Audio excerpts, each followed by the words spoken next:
5,800만 명의 확진자와 130만 명의 사망자. 우리나라도 확진자가 3만 명을, 사망자가 500명을 넘으면서 코로나19 3차 팬데믹이 현실화됐습니다. 이 바이러스를 극복하려는 인류의 노력도 빛이 보이기 시작했죠. 백신과 치료제 개발 시점이 점차 다가오고 있습니다. 과연 언제인지 그리고 누구나 쉽게 맞을 수 있는 것인지 잠시 후 이슈에서 당사자와 함께 진단하겠습니다. 시사토크 알고리즘, 먼저 독소를 빼는 정치 토크, 디톡스 정치로 시작합니다.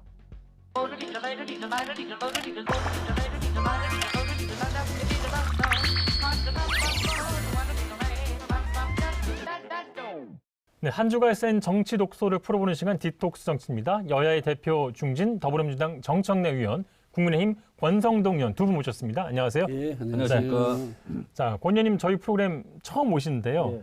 저희 그 토론의 룰이 있습니다. 혹시 알고 계십니까? 예, 잘 알고 있습니다. 어떤 건지 좀 말씀해 주시면. 뭐 칭찬해주고 박수치고 예. 가급적이면 서로 비난하지 않고 예. 화기애애한 분위기에서 네. 토론하자는 것으로 예. 알고 있습니다. 준비를 또 많이 해갖고 오셨는데 예. 소개를 하고 가겠습니다. 자, 첫 번째 주제부터 가겠습니다. 추미애 법무장관이 윤석열 검찰총장을 직무 배제하고 징계를 청구했습니다. 검찰총장은 신뢰를 상실했습니다. 검찰총장의 심각하고 중대한 비위 혐의를 다수 확인하였습니다.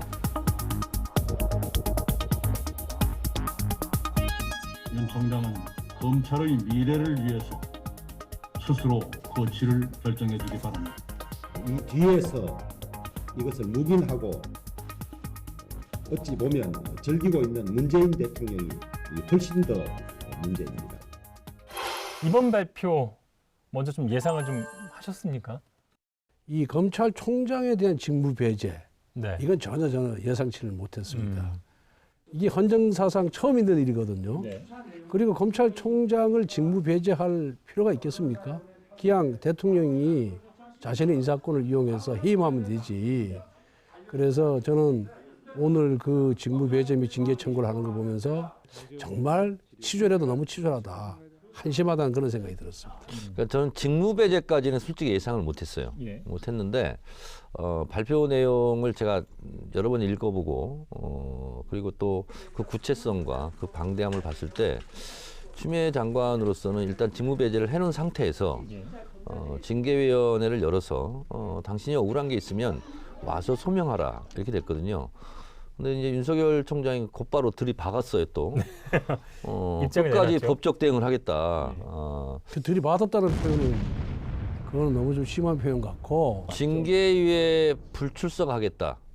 그리고 다른 직권남용 이런 수사 의뢰라든가 이런 다른 법적 절차를 밟겠다. 저는 이렇게 해석을 했어요. 하시고. 예. 제가 보기에는 이게 지금 잘못됐어요. 일반 검사 같은 경우에는 징계 청구권자가 검찰총장이고 예. 그다음에 징계권자가 법무부 장관이에요. 법무부 장관이 자기가 청구해놓고 자기가 징계위원회 위원장을 하고 그런 징계위원회를 연함 안 하죠. 결론은 뻔한 거 아니겠습니까? 내가 윤석열 총장이라 하더라도 그 징계위원회 참석을 안 하겠어요. 정말 대통령 마음에 안 들고 장관 마음에 안 들고 그다음에 정부 여당 마음에 안 들면 물러가라. 그럼 해임권 행사하면 되죠.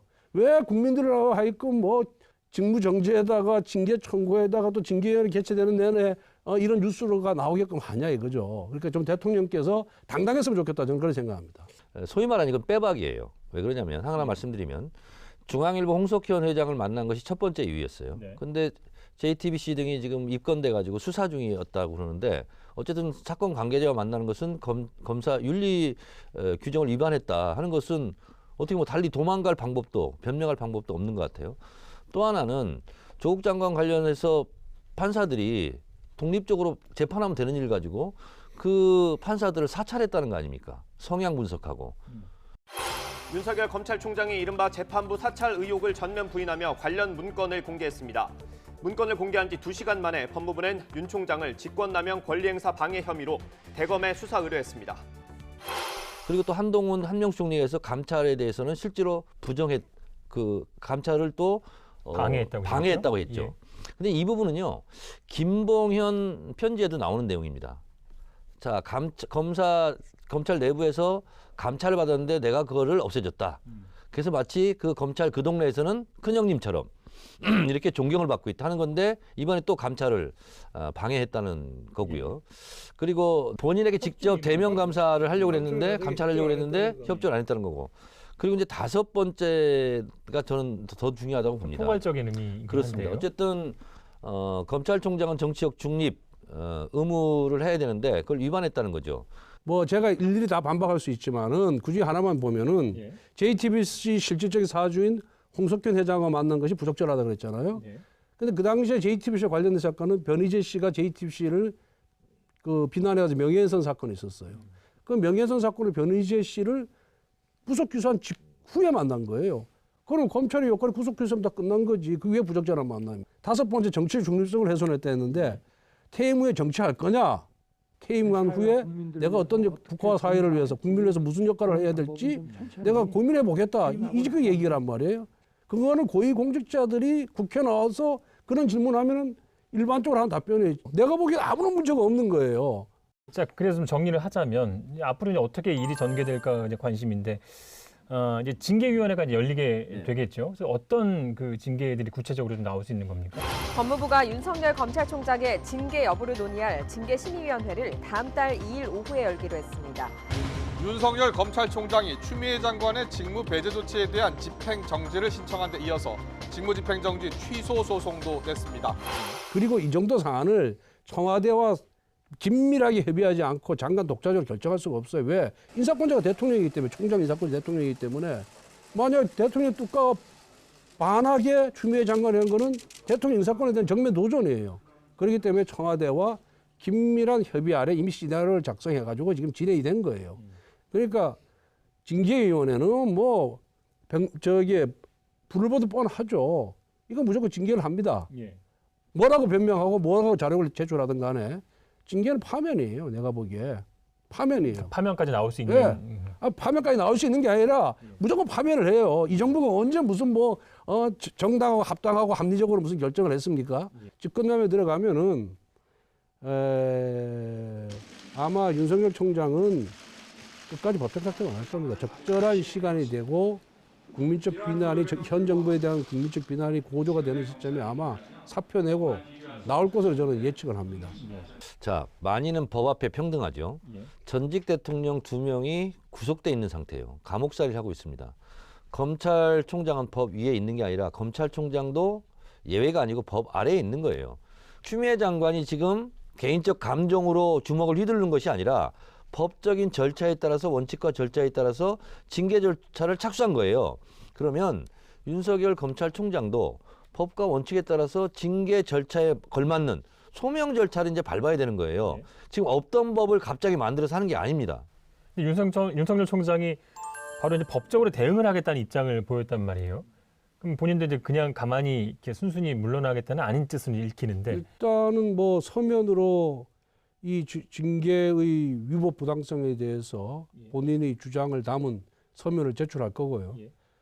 본인도 아마 징계위원회에서 파면 결정을 내리라고 아마 예상을 하고 있을 거예요. 그 다음 순서는 이제 그 징계 결정에 대해서 불복 소송을 하는 무효 거죠. 소송을 또 할 수 있는 거예요? 예, 불복.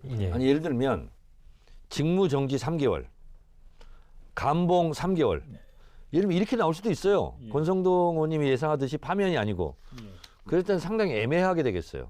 뭐 본인의 의도는 제가 정확히 모르겠지만 윤 총장의 어떤 정치 입문 가능성 조금 빨라지지 않을까라는 예상도 할 수 있을 것 같은데요. 어떻게 예상하십니까?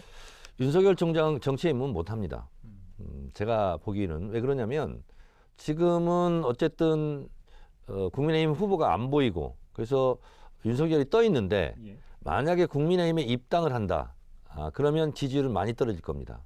그리고 기존에 있는 국민의힘 대권 후보들보다 경쟁력이 없어질 수 있어요. 왜냐하면 저는 인정하지 않지만 어쨌든 윤석열을 지지하고 있는 국민들은 정의로운 검사, 정치와 무관하게 뭐 이런 이미지를 갖고 있거든요. 근데 정치권에 입문하는 순간 그 이미지가 신선도가 떨어지게 돼 있죠. 참신성도 없어지고.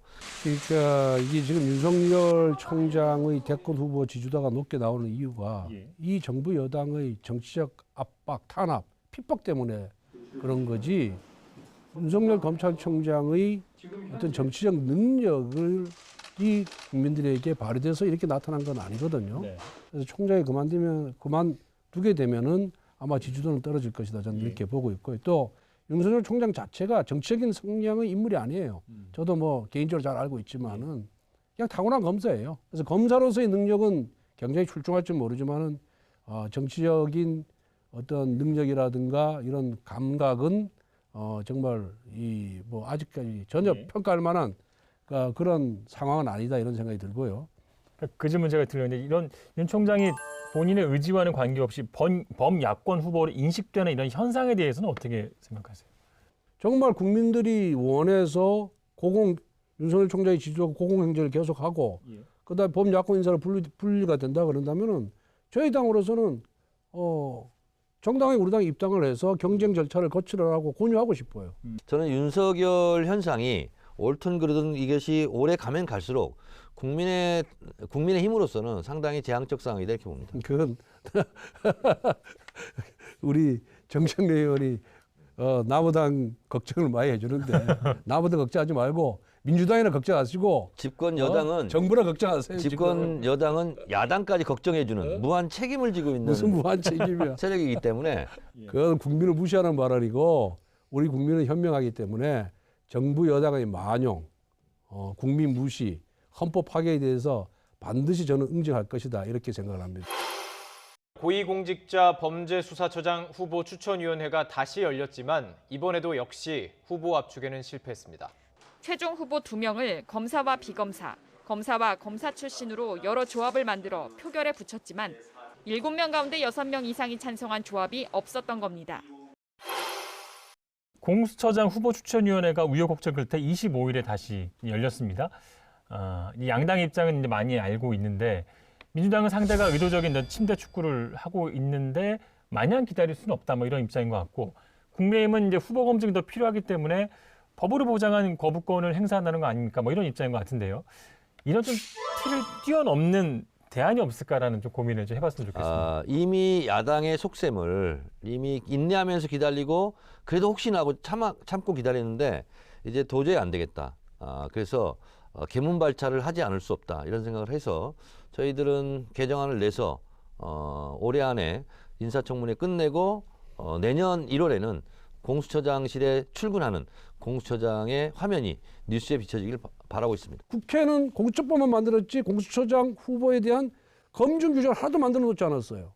그러니까 청와대는 다 받아보는 자료를 우리 국회는 받아볼 수가 없어요. 공수처추천위원회는. 그러니까 뭐 제대로 된 검증을 할 수 있겠습니까? 하지만 정말 공수처의 정치 중립성을 확보하고 제대로 된 수사기관을 만들겠다는 의지가 있다 그런다면은 조금 더 시간적 여유를 갖고 좀 더 검증 절차를 거친 다음에 지금까지 추천된 후보뿐만 아니라 또 새로운 후보를 좀 더 몇 명이라도 좀 추가해서 검증을 해서 임명하자 이거예요. 그러니까 지금까지 시간을 많이 기다렸으니까 조금 더 기다리더라도 초대 공수처장의 권위나 정당성을 높이기 위해서 대신에 기간을 못 박으면 되지 않을까라는 생각이 이러면 돼요. 예를 들어서 권성동 공수처장 후보가 있어요. 그러면 한번 논의해보자. 한번 따져보자. 토론해보자. 근데 그게 아니에요 지금. 그냥 권성동 공수처장 후보는 무조건 안 된다. 이렇게 나오는 거예요 지금. 근데 지금 저희가 볼 때는 지금까지 이 법이 통과된 지가 작년인데 지금까지 거의 1년을 끌어왔고요. 응하지 않았고요. 추천위원 추천 안 해서 지금까지 거의 6개월 이상 끌었고요. 또 추천위원을 마지못해 하니까 이것도 사실은 시간 끌기용이고요. 그래서 저희는 요건 제가 좀 더 말씀드릴게요. 잠깐만. 많이 말씀하셨으니까 요걸 마저 들으세요. 그래서 저희는 비토권을 행사한다고 생각하지 않아요 지금. 공수처 폐지권을 지금 주장하고 있다라고 생각하기 때문에 저희가 1년 기다렸어요. 큰 집에서 그 정도도 못 기다리죠. 아니 근데 권성동 의원님은 몇 달 전부터 해야 된다고 협조해야 된다고 얘기했어요. 근데 그때는 무소속일 때고요. 근데 국민의힘에서는 실제로는 할 생각이 없었던 거예요. 권성동 의원 같은 나름대로 합리성을 갖춘 분들이 지금 당 지도부가 아니에요. 더 이상 못 참는다. 더 이상 못 참으면은 추미애 같은 공수처장 임명하세요. 자, 부동산 문제도 좀 짚어보겠습니다. 부동산 폭등에 따른 최근 정부의 대책을 좀 종합적으로 좀 평가해 주신다면요? 단기 공급 책으로는 LH 등이 보유한 3개월 이상 공실, 이 공공임대주택 39,000호를 전세형으로 전환해서 금년 12월 말에 입주자를 모집해서 내년 초에 바로 이제 하겠다 이런 거고요. 그 다음에 매입 임대는 주택 순증 효과 높일 수 있도록 민간 건설사가 계약된 물량을 건설하면 LH 등이 매입하는 방식으로 이렇게 하겠다.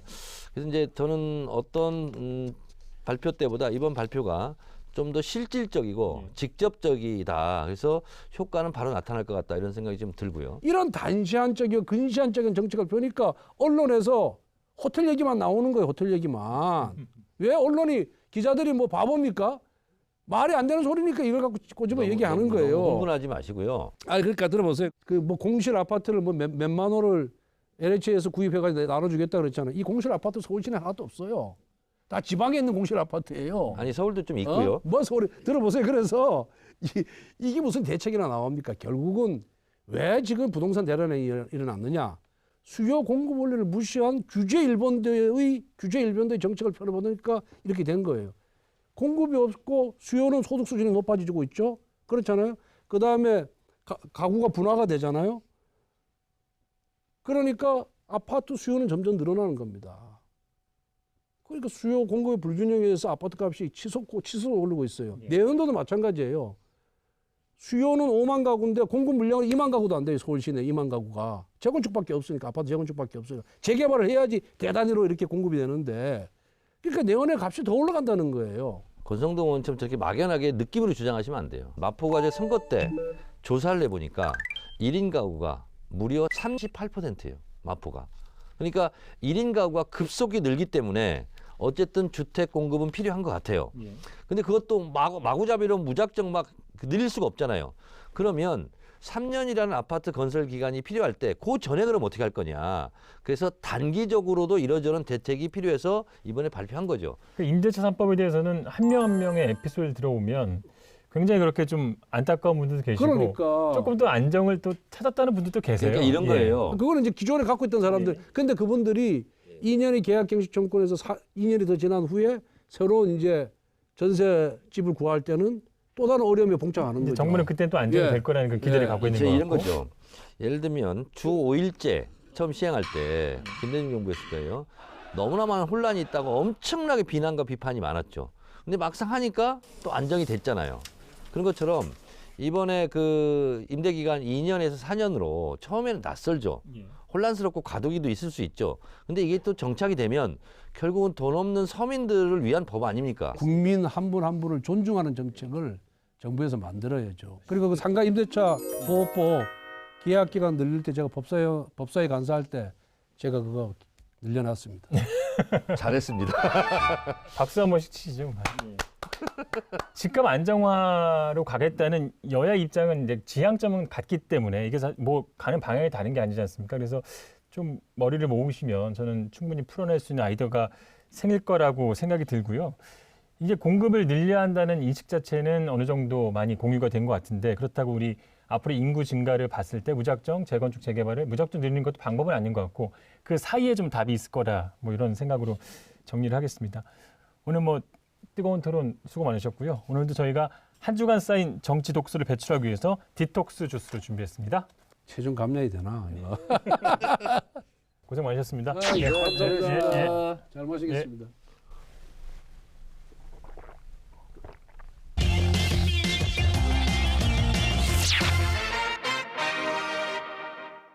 이슈 오늘은 회사원으로 시작해서 개인 재산이 현재 약 5조 원 정도로 국내에서 세 손가락 안에 드는 분이시고요.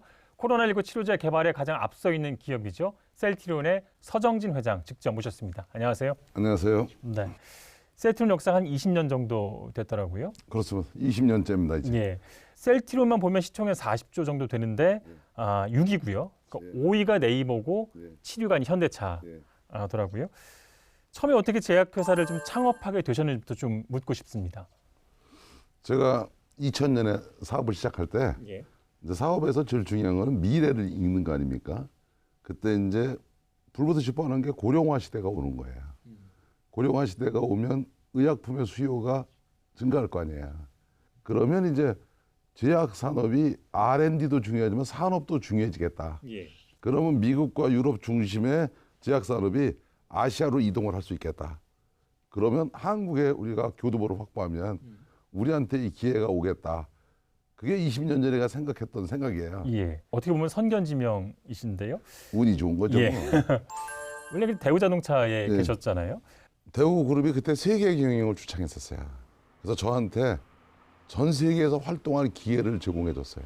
네. 국내에서 투자를 받으려고 했는데 사실 국내에 없어서 싱가포르 테마색에서 받아서 또 그때도 어려움이 있었던 걸로 제가 알고 있는데요. 그런 가장 어려웠을 때가 언제였고 어떻게 좀 극복하셨는지 짧게 좀 말씀 부탁드립니다. 뭐 말씀하셨으니까 그 에이지백스가 임상을 했는데 애매모호하게 결론이 났어요. 뭐냐면 백인한테는 효과가 없는데 유색인종한테는 효과가 있어 보인다고 났어요. 그러니까 개발하는 회사가 이 개발을 더 이상 지속하지 않겠다. 그때 사실 답답했어요. 근데 또 가만히 생각해 보니까 에이지백스를 만들기 위해서 생산시설을 이미 만들어 놨고 거기에 대한 노하우를 다 가지고 있고 그러면 이 시설을 가지고 CMO라는 사업을 하면 되겠다고 생각했어요. 위탁 생산을 그렇죠. 말씀하시는 거예요. 지금 이제 삼성바이오로직스가 하는 게 CMO죠. 그래서 그때까지 버티는 게 무지하게 힘들었어요. 매일 눈만 뜨면 들어오는 돈인데 나갈 돈만 있는 거 아니에요. 그래서 그때는 은행이 문 닫으면 휴가였었어요. 은행이 문을 열면 지옥이었고. 그런데 다행스럽게 저희 회사의 기술력을 테마색이 미리 알았어요. 그리고 우리가 테마색을 찾아간 게 아니라 테마색이 우리를 찾아왔어요. 그 팀들이 셀트리온이 앞으로 미래의 산업에 대한 준비가 잘 돼 있다는 판단을 내린 것 같아요. 그래서 테마색이 2010년에 한 4천억 가까운 돈을 투자를 해줬죠. 직접 이제 몸으로 부딪히시면서 바이오 산업에 이제 뛰어드셨는데요. 처음에 코로나19가 올해 1월에 이제 발생을 했을 때 제약사 대표로서 어떤 생각이 드셨는지 굉장히 궁금합니다. 이 코로나 바이러스가 감기 바이러스인데요. 변이가 되면 사스나 메르스에서 같이 무척 강한 독성을 가지고 있었어요. 처음에는 심각하다. 이렇게 되면 이게 팬데믹이 될 수 있겠다. 그래서 한국에서 환자가 발생하는 날부터 이 치료제 개발을 시작했어요. 그래서 처음에 이제 코로나 발생했을 때 위험성을 이제 인식을 하고 우리나라가 이제 방역을 객관적으로 잘 해오고 있는데 처음에 우리나라가 방역 어떤 그 대책을 세우는데도 많이 조언을 제가 한 걸로 알고 있거든요.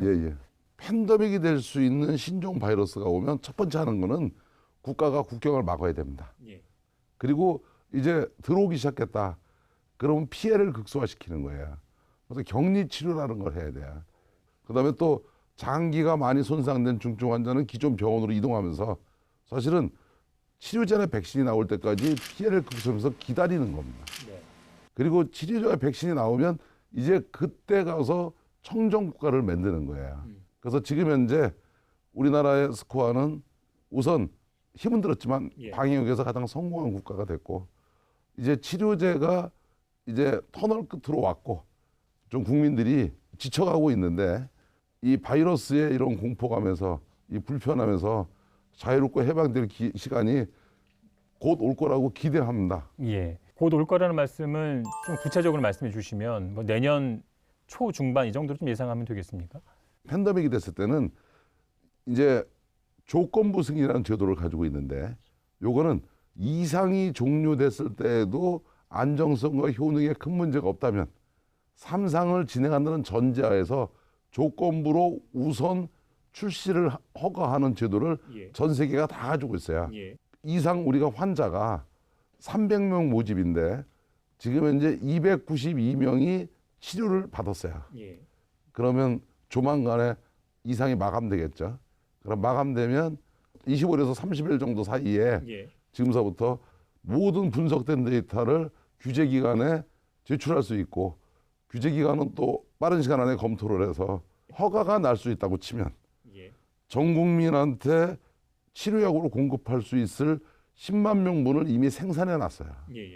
우리나라에서 진단키트 업체의 캐파가 한 달에 7천만 명분이 됩니다. 세계 최고 수준이죠. 최고 수준이니까. 그러고 환자들을 일제히 다 생활치료센터에서 인젝션을 하고 치료를 하는 거예요. 그래서 지금까지 생활치료센터가 격리치료였다면 이제 조기치료 체계로 바꾸는 거예요. 그러면 사실은 한국에 환자가 다 찾아져서 치료가 되면 한국이 청정국가가 되는 겁니다. 코로나19 극복에 가장 중요한 것이 이제 백신과 치료제인데 현재 셀트리온이 치료제를 개발하고 있고 그 이상에 대해 좀 더 좀 자세하게 좀 여쭤보고 싶은데요. 그 구체적으로 어느 정도 좀 진행이 되고 있는지 궁금하거든요. 30명 남짓 한국에서 임상을 했어요. 270명은 유럽의 6개 국가에서 했어요. 유럽의 6개 나라에서. 예, 그리고 예. 미국에서도 같이 했고. 예. 그런데 이제 이상에서 3분의 1은 어쩔 수 없이 위약을 놔줍니다. 그렇죠. 가짜 약이죠. 예, 그리고 3분의 1은 키로당 40mg을 인젝션을 해요. 예. 그다음에 3분의 1은 키로당 80mg을 인젝션을 해요. 그래서 위약을 맞은 군의 환자의 상태와 40mg 환자의 상태, 80mg 환자의 상태를 보고 어느 것이 가장 안정적이고 가장 효능이 좋으냐를 규제기관과 같이 선택하는 과정이 남아 있는 겁니다. 예. 그래서 일상에서도 마찬가지고 이상에서도 안정성에 대해서는 어떠한 예고 신호가 오지 않았어요. 네. 그래서 이제 효능을 확인하는 절차는 뭐 한 달 안에 효능이 확인이 된다. 예. 그러면 자신 있게 그때는 국민들한테 우리가 설명할 수 있을 겁니다. 네. 임상을 진행 중이고 이게 효능과 안정성을 보게 되고 다음 달 이제 중하순 정도의 결과가 나오면 네. 식약처에서 이것을 긴급 승인할 것인가 말 것인가 이제 판단하게 되는데 네. 뭐 이게 공개할 수 있는 수준에서 네. 지금 이상의 어떤 효능이랄까요? 좀 어느 정도가 효능이 있다라고 좀 뭐 알고 있고 또 확신하고 있는지 궁금하거든요. 이상의 효능을 임상 중에서 네. 알고 있으면 잘못된 겁니다. 예, 예. 이게 알 수 없어야 되고 알 수 없는 일이고요. 예. 다만 이제 정황적으로 저희가 보는 거는 있어요. 예. 비율별로 3분의 1 그룹, 3분의 1 그룹, 3분의 1 그룹이 있기 때문에 그룹 정도의 퍼센티지만큼 약간씩의 차도가 있는가. 예. 그래서 그런 것들을 정황적으로 봤을 때는 결과가 우리가 기대하는 정도로 나오지 않겠는가 하는 그런 기대를 하고 있습니다. 예. 팬데믹 상황에서 치료제는 이제 공공재라는 국내에서는 공공재라는 성격을 좀 확고히 갖고 계신 것 같고요. 예.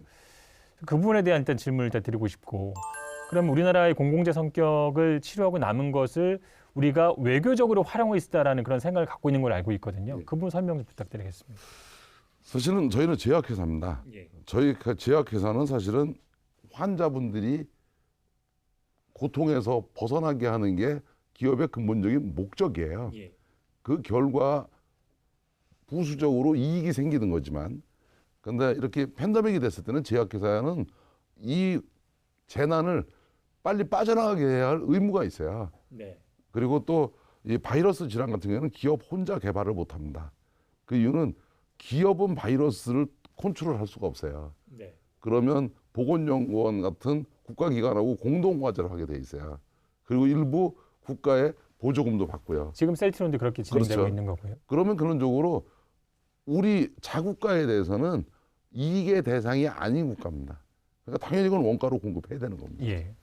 그다음에 이제 우리나라가 아닌 다른 나라를 도와주러 갈 때 기본적으로 가격들이 이미 릴리나 리제놀이 우리보다 먼저 승인을 받으면서 가격이 결정돼 버렸어요. 한 400만 원. 예, 그 정도 결정이 돼 있었는데 그거보다는 좀 싸게 받아야겠다는 생각을 가지고 있어요. 그런데 어차피 부족한 분을 다른 나라를 지원하러 갈 때 이미 대통령님께서도 각 나라 정상들도 국가적으로 인류를 위해서 어떻게 분배할 거냐를 협의하자고 했기 때문에 예. 그 시책에 저희도 따라가야 된다고 생각합니다. 그래서 이거는 기업이 비즈니스로 풀 일이 아니에요. 그래서 뭐 정부가 원하는 그런 공급망이 협의가 되면 당연히 기업이 거기에 순응해서 따라가야 된다고 생각합니다. 이게 셀트론만 서 회장님만의 생각인지 다른 나라 제약회사도 같은 생각을 갖고 있는 건지 궁금하거든요. 제약회사는 규모가 크기 때문에 예. 대개 다 보면 전문 경영인이에요. 예. 전문 경영인들이 있는 회사와 오너가 있는 회사는 좀 의지가 전달되는 강도가 다르겠죠. 예. 그래서 남들은 어떻게 하든 제가 하는 게 옳다고 생각합니다. 바이든 행정부도 지금 치료제, 백신 개발, 확보에 굉장히 이제 공을 예. 들이고 있는 상황이고 우리나라 K 방역 또 셀트론이 도움을 줄 수 있는 부분이 있다고 생각이 들거든요. 어떤 부분인가요? 아마 미국에서 있는 전문가들은 어떤 고민을 할지 모르겠는데 백신부터 먼저 인젝션을 한다고 하면 가장 문제가 되는 게 보균자한테는 백신을 놓으면 잘못하면 악화될 수 있어요. 그러면 보균자들을 찾아내는 검사를 한 다음에 백신을 놔야 되는데 이게 잠복기가 한 2주 되기 때문에 검사를 2회 내지 3회를 해야 될 겁니다. 예. 그러면 백신을 놓으려고 해도 검사라는 툴이 같이 수반돼 줘야 돼요. 그럼 자국이 가지고 있는 양보다 필요해야 할 양이 많아지기 때문에 사실은 미국만이 아니라 전 세계 많은 나라가 우리 한국을 필요로 하게 될 겁니다. 예. 세계 각국이 이제 백신도 확보하기 위한 사실 보이지 않는 전쟁을 벌이고 있거든요. 이 백신의 어떤 효능과 지금 이제 우리나라 같은 경우는 어떤 방향으로 백신을 좀 확보해야 하는지 좀 조언을 듣고 싶습니다. 지금 백신을 개발하는 회사는 전 세계 한 100개쯤 됩니다. 내년 중반쯤 되면 제 생각에는 한 10개 이상은 백신 개발에 성공할 거예요. 하나는 그 RNA 백신이라고 하는 거. 그게 이제 화이자하고 모더나가 하는 겁니다. 거기에 지금 코로나19에 그 RNA를 집어넣어서 바이러스를 발현시켜서 그거를 사균화시켜서 집어넣는 방식. 이게 아스트라제네카하고 존슨앤존슨 타입이에요. 또 중국에서 홀바이러스로 하는 방법이 있는데 이거는 가장 전형적인 백신입니다. 그러니까 코로나19 바이러스를 배양해서 사균화시켜서 집어넣는 거예요. 지금 판단할 수 없습니다. 다만 다들 성공할 것이다. 그리고 내년 우리가 하반기쯤 국민들한테 인젝션을 하기 위해서 상반기 안에 백신을 다 준비해 놓는다. 그러면 그 사이에 어느 놈이 더 부작용이 적은가 하는 것들도 판단이 될 거예요. 첫 번째 백신의 접종 국가가 되는 것보다는 두 번째가 좋다. 아, 뒤로 갈수록 안정성을 좀 확보할 수 좀 더 있으니까. 확인하고 가는 게 좋다. 그런데 우리는 치료제가 먼저 나가서 조기 치료가 가능한 국가가 되면 일부러 우리가 리스크를 질 필요 없으니까요. 그래서 백신에 대해서도 확보하는 데 큰 문제가 없을 거라고 저는 생각합니다. 예. 근데 내년 뭐 1, 4분기면 치료제가 나올 거라는 장밋빛 희망이 있고 백신도 지금 그러한데 저희가 이걸 모든 걸 긍정적으로 바라봐야 되느냐에 대한 또 의문점도 있거든요. 회장님 보시기에 어떤 좀 변수가 남아있을 거라 좀 생각이 드십니까? 가장 큰 변수는 바이러스의 변이가 더 심각해서 모든 치료약과 백신이 의미가 없어지는 거예요. 그럴 가능성도 상존하고 있는 거죠. 그런데 아직까지의 추이로 봤을 때는 그렇게 높지는 않은데 그렇게 되면 이제 변이가 아니라 변종이 되는 겁니다. 그럼 코로나20이 나오는 거예요. 근데 코로나20이 나올 걸 대비해서 그쪽에 대한 준비도 지금 하고 있습니다. 코로나19로 지금 뭐 전 세계 국민이 1년 동안 굉장히 어려움을 겪고 있지 않습니까? 국민께 좀 당부하고 싶은 얘기가 있으시다면 어떤 말씀 가능하실까요? 치료제를 개발하는 제약업계의 회장으로서 아직 확실하지는 않지만 조금만 더 기다려 주시면 그러면 국민들이 이 두려움에서 해방될 수 있을 거라고 생각을 합니다. 힘들어도 두서너 달만 참읍시다. 그런데 치료제와 백신이 없는 상태는요. 유일한 백신이 마스크예요. 손 씻기예요. 그리고 거리 두기예요. 근데 이게 얼마나 답답한 일이고 이게 사실 어려운 일인가 저도 국민으로서 잘 압니다. 근데 두서너 달 참을 수 있잖아요. 회장님도 마스크 항상 끼고 다니는 게 힘드시죠? 저도 힘듭니다. 저같이 이렇게 좀 체중이 많이 나가는 사람은 더 힘듭니다. 좀 참아달라는 말씀해 주셨고 좀 장기적인 입장에서요. 인류가 계속 뭐 발전하고 산업이 발전할수록 이 바이러스가 계속 이제 텀을 두고 생기지 않습니까? 이 싸움에서 계속 인류가 이것을 이겨나갈 수 있을까라는 의문도 좀 들거든요. 독감 바이러스의 종류는 198개입니다. 근데 그 중에 시중에 돌고 있는 건 H1N1, 그다음에 그 H3N1, H5N1, H7N1 4개만 돌고 있어요. 그러면 198개 중에서 194개는 아직 우리 인류의 인체 투 인체 감염이 안 되고 있거든요. 근데 애니타임 그런 게 나올 수 있겠죠. 어떻게 우연히 하다 보니까 이제 또 100년 만에 코로나19가 돌았는데 모든 제약회사에서 여기에 맞는 준비들은 하고 있어요. 그런데 이런 재앙이 다시 오지 않기를 바라고 있고 물론 예방은 해야겠지만 너무 두려워할 일은 아니라고 생각합니다. 개인적인 질문을 좀 드리면 치료제 개발을 마치면 은퇴할 계획으로 제가 알고 있거든요. 왜 그런 생각을 하셨고 그 은퇴 이후에는 뭘 하실 건지. 사실은 앞으로 뭐 할 거냐는 거를 많이들 물어요. 근데 제가 20년 전에 사업할 때도 회사 차려놓고 뭐 할 거는가를 생각했었어요. 뭐로 하려고 회사를 차린 게 아니라. 근데 이제 내가 잘하는 거를 하려고 그래요. 내가 잘하는 거는 저는 축성을 잘하는 사람이지 수성을 잘하는 사람이 아니에요. 이제 내 후배들한테 기존에 있는 셀트리온 그룹은 수성을 하라고 이제 중소기업인으로 다시 돌아가서 스타트업으로 기업을 하나 다시 키워보려고 합니다. 그래서 이제 스타트업을 하는 많은 젊은이들하고 같이 팀으로 보려고 그래요.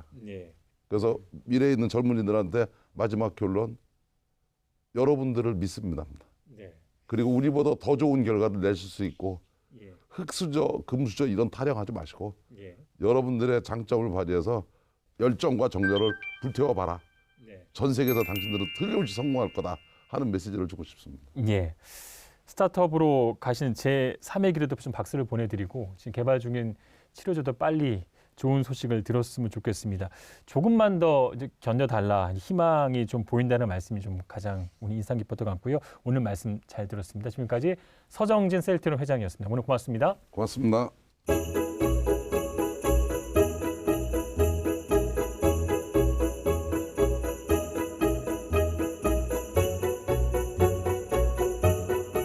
시사토크 알고리즘 다음 주에 더 열심히 준비하겠습니다. 시청해주신 여러분 고맙습니다.